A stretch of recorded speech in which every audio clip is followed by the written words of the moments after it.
Hey guys, Youngblood with you, and today I wanted to picking the right light fighter. Moving on to part 3.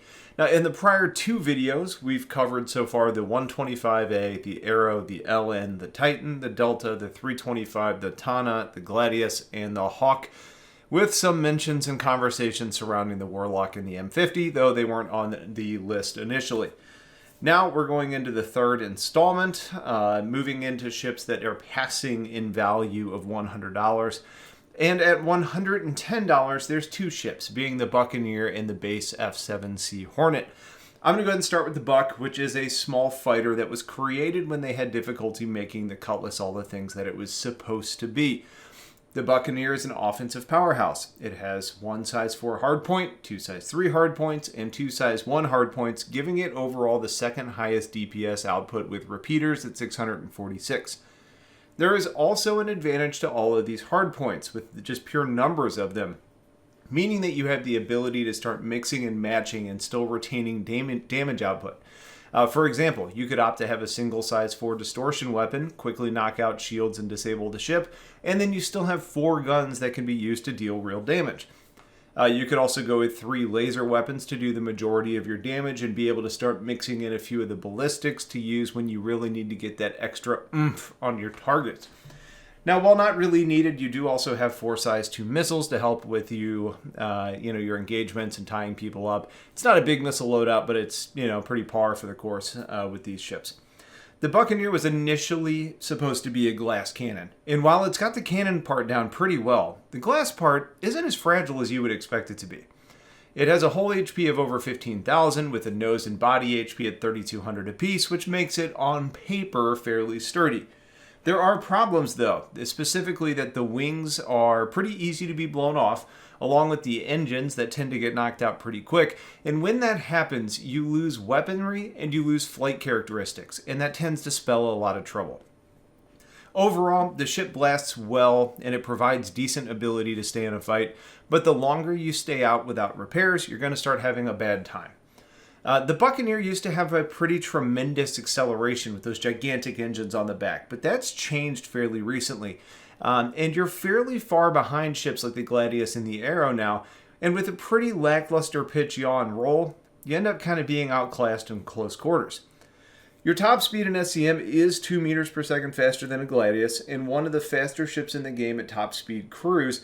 But it takes a fair amount of time to get up to speed compared to some of the other ships due to the subpar acceleration numbers. I see the Buccaneer as more of a hunter of ships trying to escape than being the close-range brawler. I also see it being used as an opportunist that strikes when things are right to play to its strengths. I really like the Buccaneer, and like other Drake ships, it does a nice job of feeling like a real spaceship, but you have to be confident in knowing what it does well and how to mitigate what it doesn't to avoid disaster in the ship. For a ship that just packs a wallop and gives you a lot of options on how to do that, it's kind of hard to beat. The other $110 ship, though, is the Anvil Hornet, specifically the base model or the F7C. The Hornet stock comes with only 2 weapons on the wings, but there is a third hardpoint on the nose, which allows you to kind of add one aftermarket if you want to, which obviously you want to, bringing the total to 3 size 3 mounts. Meaning that for a damage output perspective, your DPS with repeaters ends up being 556, which is somewhere around the middle of the pack. It does come with 6 total missiles, giving you 4 size 2s and 2 size 1s, so damage output there is adequate. But not really that impressive compared to some of the other options either. Where the Hornet really starts to shine, though, is in regards to the aspects that Anvil brings to the ship that it's kind of known for, which is durability, and that's what makes the Hornet line shine. It has the second highest hull HP on the list of 18 to 20 ships, coming in at 21,880 overall, and a pretty impressive, but not wildly better than other ships on the list, 4,000 HP on the nose and body independently. That means that the Hornet line is really built to be more of a brawler, be able to just out-tank damage from enemies while dealing a fair amount in return and hoping to win that engagement as a result of the numbers panning out in your favor. What doesn't really help the Hornet, though, is its maneuverability. It has a pretty slow acceleration in all directions. The roll, pitch, and yaw values are all a bit lower than most of the other lighter options. but it does have a decent top speed at 191 meters per second, or about 1228 in cruise. But with the low acceleration, like the Buccaneer, it just takes a long time to get up to your top speeds. If you have help from other ships, though, that are lighter and more able to deal with some of the lighter fighters that are around, having a brawler like a Hornet present to be able to kind of hold a central point is helpful. But if you get tangled up with several targets that are much faster than you, it's going to be very hard to manage.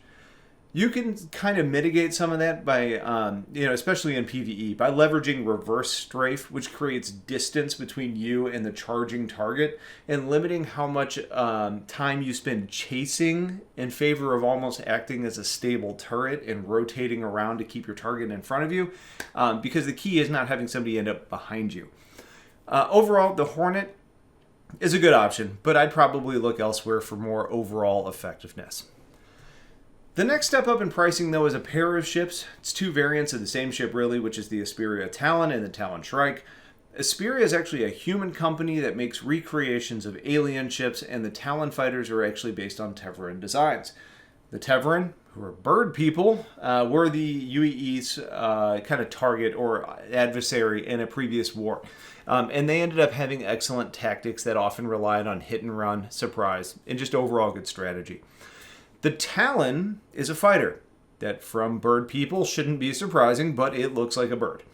The ship even has feathers for the tail and some iridescence on its paint that kind of imitates nature and design, along with a cockpit area that looks a lot like a beak. The cockpit is unique in that it will eject as a capsule, where most fighters have an ejection seat that shoots the pilot out. But the capsule is designed to be able to provide a little bit more protection to the player, has a beacon on board should you need it, and shoots out forwardly aggressively to hopefully get you out of the danger area.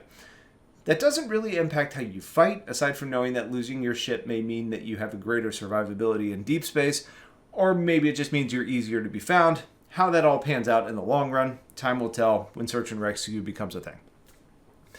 The ships, though, are the same between the two variants from a components perspective and flight model. But where they differ is in how they do their damage. The base Talon is focused on guns, bringing two size 4 hardpoints, meaning that you can max out DPS at 497, where the Shrike has two size 2 hardpoints, which means that your max DPS on repeaters is 420. That's interesting, because before recent tweaks, the 4s were much heavier and really did a lot more damage. But with the introduction of capacitors and some of the flatlining of the weapon's performance and the weapon sizes overall and their associated damage based on size, it all just becomes less of a factor where things sit right now. Now, like we've talked about in previous videos and maybe even earlier in this one, remember that larger weapons will be more important with armor, though. So despite where things sit today, the 4s may provide more value in the long term. The Shrike, in response to less gun firepower, has 2 missile launchers that are bespoke to the ship, and they are capable of bringing the largest missile payload of any ship below a Freelancer miss, which is 24 size 3 missiles. Boom. That is a hell of a lot of firepower. I don't personally love size 3s from a dogfighting perspective because they have a longer distance minimum engagement zone. So you can't really be up close fighting, launch them without doing a dumbfire. But if you're really going to be doing boom and zoom and use the missiles at the right moment, or perhaps you're just sitting on the edge of a battle and bringing them into the fight at smart times, the amount of damage a Shrike can do is pretty wild. When these ships came out, I was definitely more in favor of the Talon, the base model, but since the changes that we've seen to weapons and performance overall, I'm starting to lean more towards the Shrike as my preferred between these two. Rearming missiles can be expensive, but effectiveness is hard to argue with. Both of these ships have a higher end whole HP value for the ships that are on this list, coming in at 18,730, but the body is only 2,700. Where it's interesting, though, is that the ship doesn't suffer from a weak cockpit, presumably because you have video screens instead of glass, but durability on the ship is complicated at best, because there are so many fringe parts that get blown off. The damage value is a little bit misleading on the story about durability. You're far more likely to lose parts, have your body exposed, and then die from that part, your body value exceeding its value than the ship's overall HP being exceeded. it's not strong. The Talon is kind of fragile, but the numbers are a little bit misleading, so it's important to have some flight time in the cockpit to understand what you actually get out of the ship. The Talon, though, being of Vesperia design, is the stealthiest ship on our list, coming in with a 30% reduction in signature by default. When you combine that with the flight model, which from a speed perspective matches the Gladius exactly at 207 meters per second in SCM and 1235 in cruise, along with very similar acceleration rates and even better pitch, yaw, and roll, the Talon becomes one of the most agile ships in the game. And when you pair that with stealth, it can be a very hard ship to keep track of, which is why the missile loadout on the Shrike in particular is so scary. Overall, the Talon is an incredibly fun ship to fly. It has some potent weaponry and a very cool design, and honestly, is worth a real good hard look. Beyond the Talons, though, we're going to jump to another alien ship, and this one from the GN being the Khartu-Al, which used to be known as the GN Scout and cost $170, which honestly is a pretty significant jump in price, jumping up from the $110 ships or wherever we were at. So what are you getting for that much extra investment? And there's some good and bad, really. Starting with components, it shares a lot with what the others have here, being 2 size 1 shields, 2 size 1 coolers, and 1 size 1 power plant, so there's nothing really here that allows it to stand apart.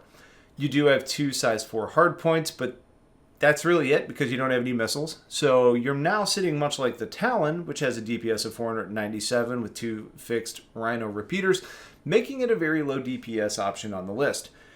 It does have the same call out, once armor's in, bigger weapons, blah, blah, blah. We've had this conversation, but you get the idea. But where things stand right now, more smaller weapons is a much better option than few larger ones, meaning that the damage output on the Khartu-Al is a bit limited.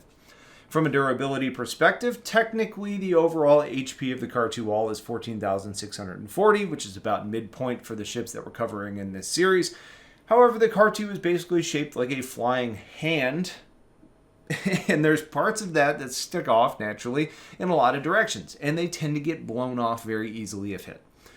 Your body HP is only 2240, so pretty low once the core of the body is exposed. 2600 for the nose, which is really just the canopy area of the ship. Overall, the Khartu is not durable. It's kind of a big target to hit, but what helps to mitigate this is the flight model of the ship. It does fly in a vertical flight formation, kind of like the Reliant line. And while that can mean that if you're flying near the ground, that you need to be careful not to hit the terrain, it has cool alien feel to it, which is part of why you're paying more for the ship, that old CIG alien tax. But the Khartu does a nice job of living up to its old GN Scout name, as the ship is one of the faster birds in the game, flying at 223 meters per second in SCM, 1322 at a top cruise speed. While the acceleration values don't really compete with the Gladius or the Arrow, they're still very strong compared to other ships. The acceleration backwards, though, on the Khartu is one of the best in the game, which means that coming to a stop happens very quickly. And when you pair that with what I think is the best pitch and yaw speeds of any ship in the game, you're able to be very agile. You can change directions quickly and act more effectively on a strafing plane, and making those changes quickly, as opposed to kind of circling or drifting into new vectors like a lot of the more traditional human ships do. Overall, Khartu-Al is one of the more fun ships to fly. Probably one of the best flying ships in the game. Definitely one of the best in atmosphere. But it does lack the ability to really provide significant damage output and durability for it to really be a real contender, meaning that the return on your $170 investment is pretty limited in my mind, especially when you consider things that are else on the ship. It does have wickedly bright headlights, which doesn't really matter here. It's kind of funny seeing the way that you can light up a moon when your operations require to turn night into day. It's not really a serious consideration point, but it's funny, and it does have some use to it, so it's worth pointing out. But one last actual value add about the Khartu-Al is that it does have a 15% signature reduction, making it stealthier and harder to hit, and harder to pick up on radar, I should say, compared to some of the other ships. So if you combine high speeds and signature reduction, you do have a ship that's able to escape, come back, and repeat more effectively, especially when you pair that with stealth components, which could make it a decent harassing ship. Next on the list is one of my favorite ships, or at least it was always one of my go-tos until recently, which is the Aegis Sabre, also coming in at $170. The Sabre is sold as a stealth fighter, which comes with a 20% reduction in the overall signature of the ship, which is the best on the list from a stealth perspective, aside from the Talons. Components come with 2 size 1 shields, 2 size 1 coolers, 2 size 1 power plants, which matches most of these ships. The Sabre used to be able to set itself aside from the other ships on this list, specifically because it was the only one that was capable of bringing 3 size 1 shields, which basically used to equate to a size 2 shield, which made it one of the more durable ships from a shield health point perspective, or health pool perspective. However, that was dropped in the last patch, and now it's basically on par with a lot of the other ships with 2 shields. Look, I get it. Having a stealth fighter with more shielding than others didn't make a whole lot of sense. But it was something that made the Sabre special that's no longer there, and it has made me lose a little love for the ship, even though probably right for the reasons of balancing the game overall. It does have good damage output. It's got 4 size 3 hardpoints, so with repeaters, you're looking at 611 DPS overall, which is pretty high on this list, especially when you see that the ship also can bring 4 size 3 missiles by default, which is a larger missile payload than a lot of these ships come with stock. Your hull HP comes in at 12,540, which is about the halfway point on the list, but considering it's a stealth ship, durability shouldn't really be the expectation. I appreciate that the Sabre has a pretty high body and nose HP of 4,000 apiece, so you don't really have the huge risk that some other ships have with the lower HP body and nose of that sudden destruction. However, the Sabre has a very large body as compared to a lot of the rest of the ship, so while you don't have necessarily that huge cross-section, the overall size of the body can be a risk. So, with changes to the flight model, you need to be aware that allowing consistent fire will surpass that 4,000 and lead to your overall destruction. So it's important to be aware of where you're taking damage and avoid it all in the same area. The Sabre is also nice, though, in that it doesn't suffer terribly from flight performance if you lose a wing, as long as you're in space. But if you're in atmosphere, losing wings or fins will start to have an impact on your performance when you're flying in atmospheric environments. The Sabre seems like it would be a fast and agile ship. However, reality is it's just not. Top speed in a straight line pretty much matches the Gladius, being 205 SCM, 1234 in cruise. But in maneuverability, it just kind of sucks. The Sabre actually pretty closely matches the Hornet in acceleration values and the yaw, pitch, and roll values, which is odd considering the Hornet is meant to stick around and just sustain damage, while the Sabre, now that it lost the 3rd shield, no longer benefits from the ability to outlast fire while doing damage. I personally think that the best bet with the Sabre is to go with full complement of grade A stealth components, go with ballistic weaponry, which lowers your signature as much as possible and increases your DPS as much as possible, and look for moments to ambush versus sticking around in a fight, making it preferred for player interactions and sneaking up on bounties, or picking off the one bounty target in PvE before scooting out and re-engaging for the ads on those bounty missions if you want that extra money. Overall, the Sabre is still a very proficient ship. I still like the Sabre, but it is one that needs to be used wisely now, where you used to be a little bit more reckless. And there's just other ships now that just cost less money that do things better from a durability, firepower, and flight perspective. The last ship that we're going to cover in this video before wrapping up and moving to the final installment is your Super Hornet, which is $180. The Super Hornet is the 2-person version of the Hornet series that comes with a ball turret on the top that brings 2 guns that can be controlled by a gunner or by the pilot. And instead of the empty hardpoint on the nose, the Super Hornet actually has a canard turret or a Chen turret that has 2 size 1 guns by default. And that means to max out the DPS using repeaters, that's 2 Panthers on the wings, 2 Badgers on the top, and 2 Bulldogs on the nose, giving you a total DPS of 668, which is technically the highest on the list from a damage output perspective. You can opt to swap the canard turret on the nose for a gimbaled size 2 weapon or a fixed size 3, and the ball turret on top you can actually swap out and drop in a mount that will allow you to throw a size 4 on there. Where things stand today, it doesn't really make sense to do that, aside from maybe going with like a size 4 distortion scatter gun on the top and going for damage everywhere else. But in the future, having the option to be able to swap your configurations allows you for greater flexibility in how you're going about doing your damage and to what it targets.